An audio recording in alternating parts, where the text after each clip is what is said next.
how I make my music. In this video, I will show you my songwriting tips, type music instruments, audio equipment and gadgets, audio video editing and mastering softwares. Hi guys, welcome to our live channel.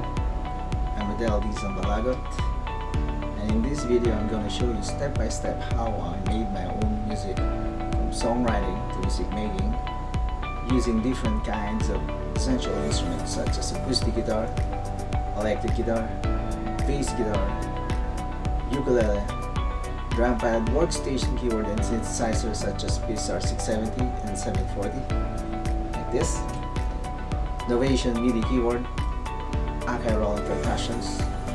And for audio editing software, I'm using Adobe Auditions, and that's industry standard when it comes to audio editing. And for my DAWs, which means Digital Audio Workstation software, I'm using Ableton Live Magic's Music Maker. For video editing software, I'm using Adobe Premiere and Vegas Pro, After Effects for my special effects. So in other words, run session to completion. So let's get started.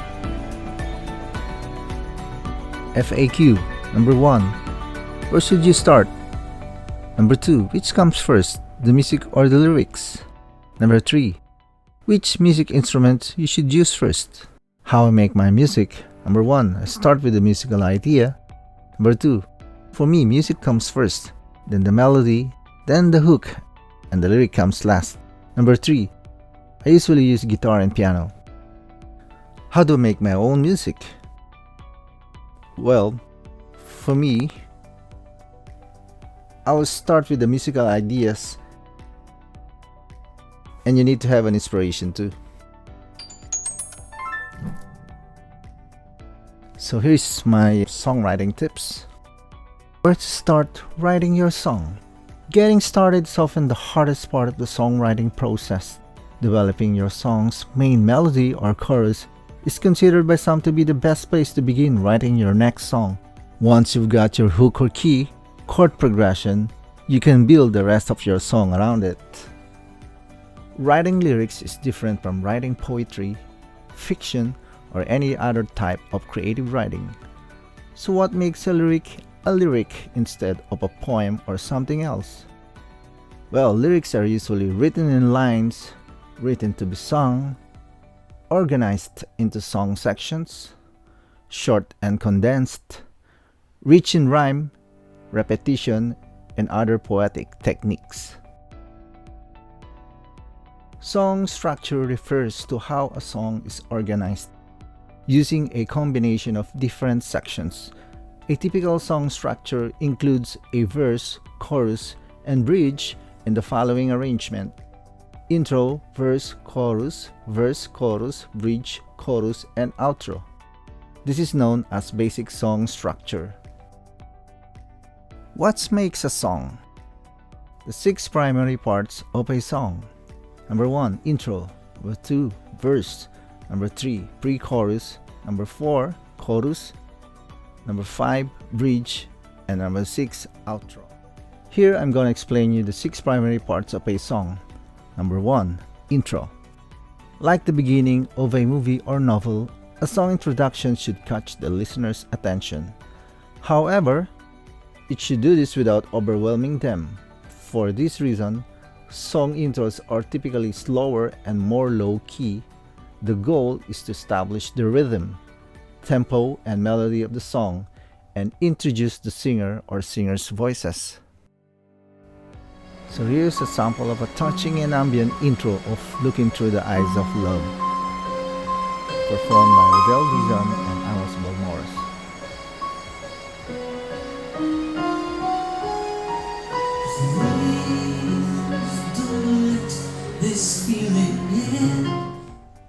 Number 2, verse.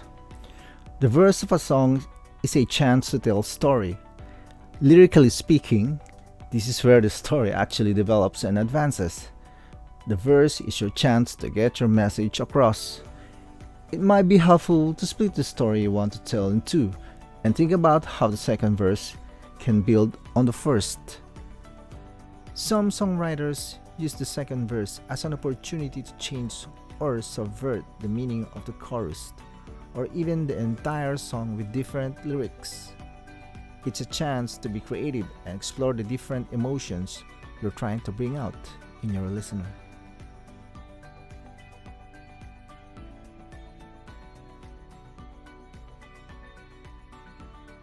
Here's the full emotion first part verse of Moon River.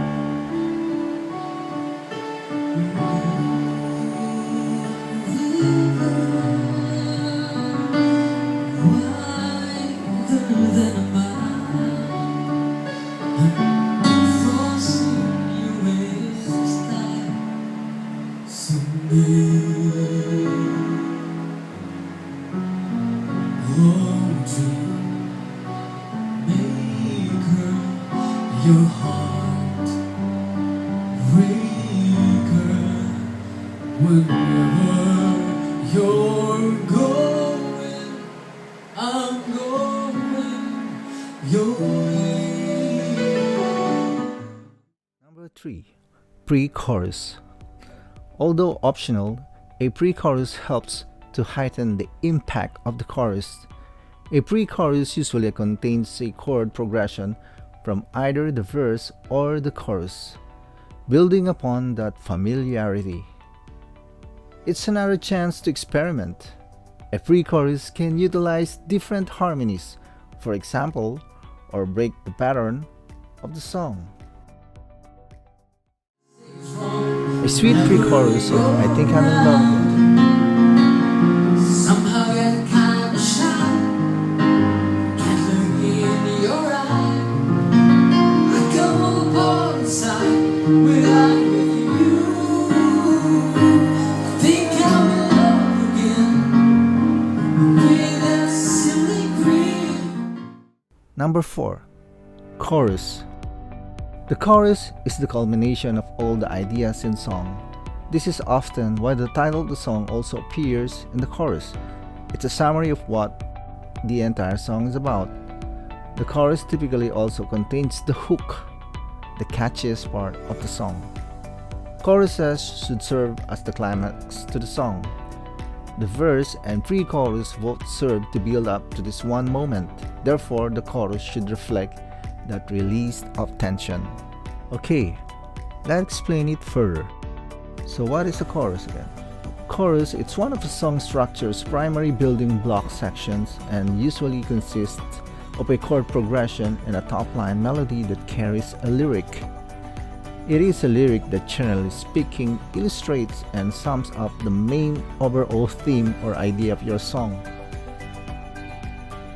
A melodic and romantic chorus of I Won't Last a Day Without You. When there's no getting over that rainbow, when my smallest of dreams won't come true, I can't take all the messages the world has to give, but I won't stay without you.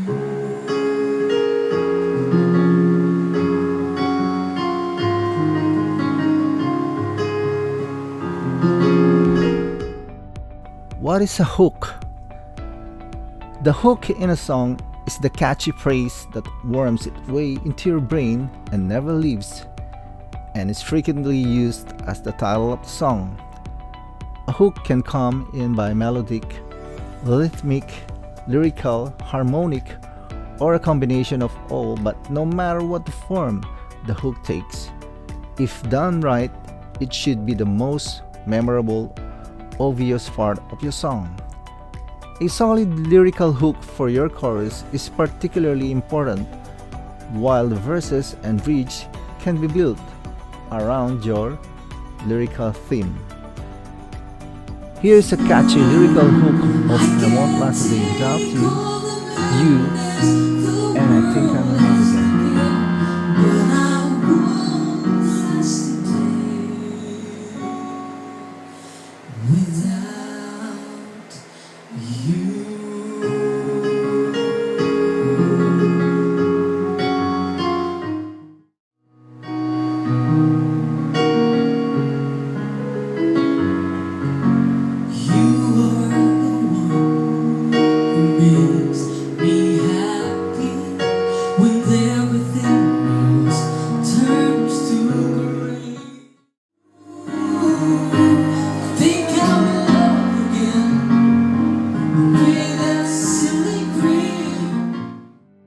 Number 5. Bridge.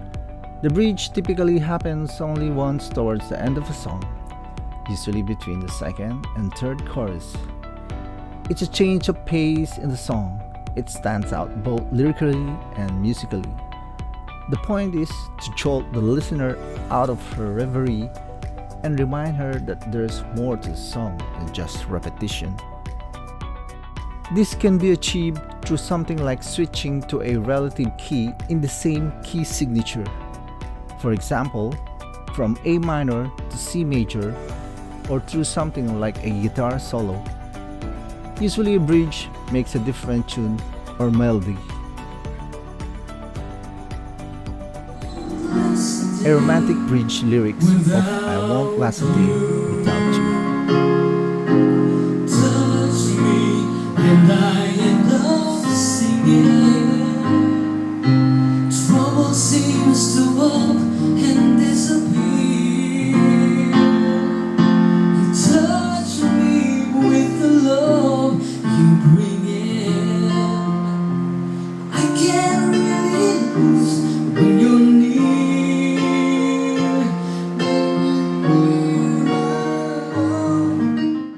Number 6. Outro.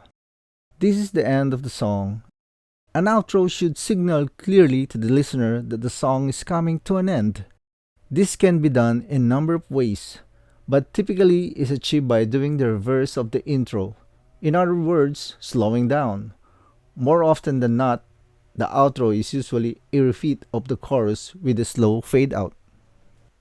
Inspiring and wonderful outro of your song.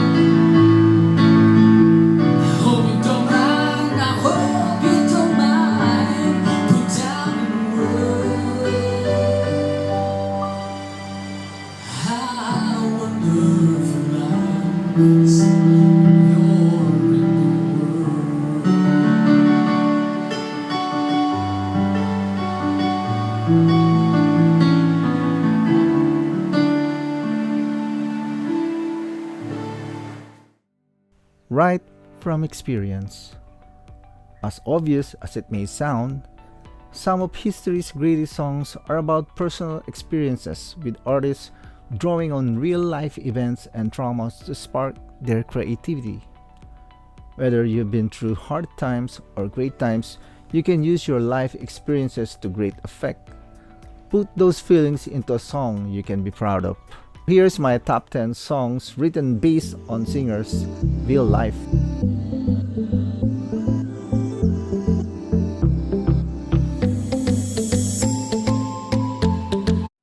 Keep it simple and build on it. Keeping your track as simple as possible at first is an excellent way to accelerate the songwriting process and work out the structure of your song. Once you have the basis of the song in its simplest form, you can go about adding strings, piano, drums, percussions, or any other additional elements afterwards. Don't make things harder for yourself by overcomplicating your track right from the beginning.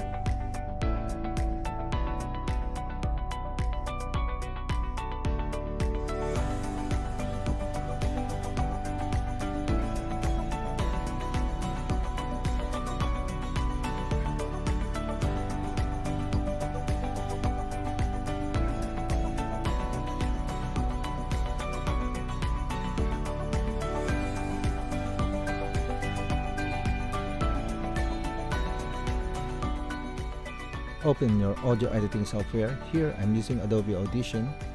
Go to your Edit tab, click Preferences, and select Audio Hardware. So in your Preference panel, select the audio hardware. The default input will be your microphone Realtek high definition audio, and your default output will be your speakers virtual sound device. And then click OK. That's it. For digital audio workstation, here I'm using Ableton Live 10. In your options tab, Select Preferences.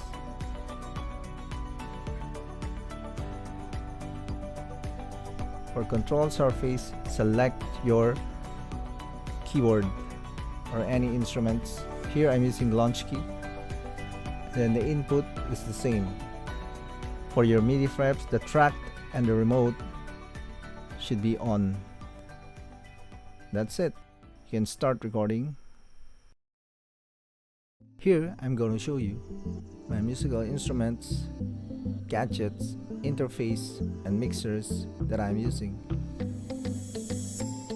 So let's take a quick look.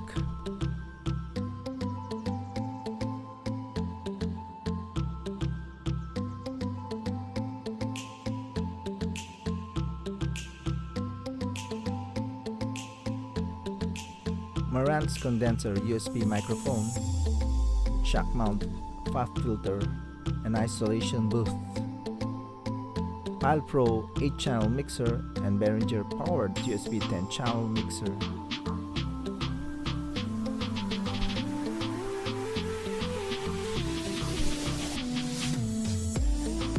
Mackie 4-channel effects engine mixer.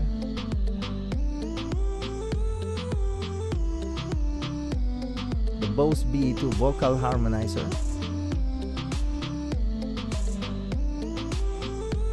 Behringer Phantom Power for USB condenser microphone, and the Behringer U4 4-channel USB interface.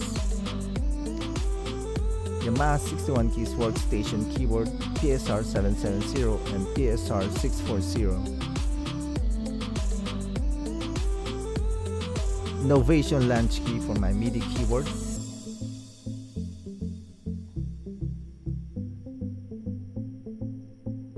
And I'm using Adobe Audition CC for my audio editing.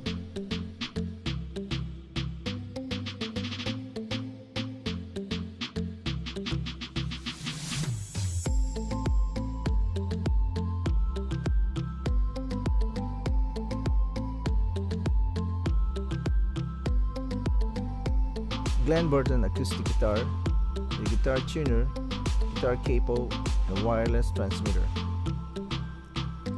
Jackson electric guitar, Bose GT1 guitar pedal effects, Bose BE2 vocal harmonizer, the Bose loop station, and guitar wireless transmitter. Ibanez bass guitar, Vox bass guitar pedal effects, Bose GT1 guitar pedal effects, and a guitar wireless transmitter. Yamaha classic nylon guitar, Vox bass guitar pedal effects, Vox GT1 guitar pedal effects, and a guitar wireless transmitter. Hawaii concert ukulele,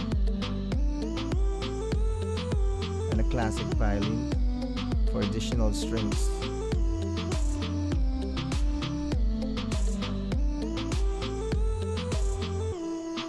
So let's make a song.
Ikaw ang tunay na kaibigan ko.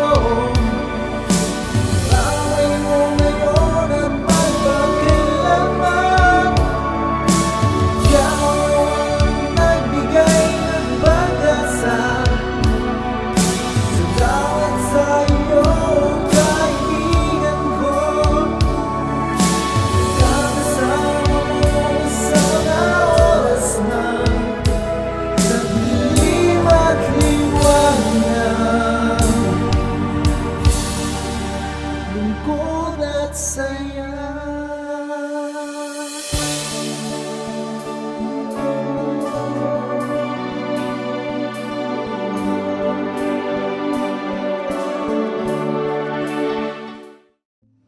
Thank you guys for supporting me, and I hope you watch again in my next video.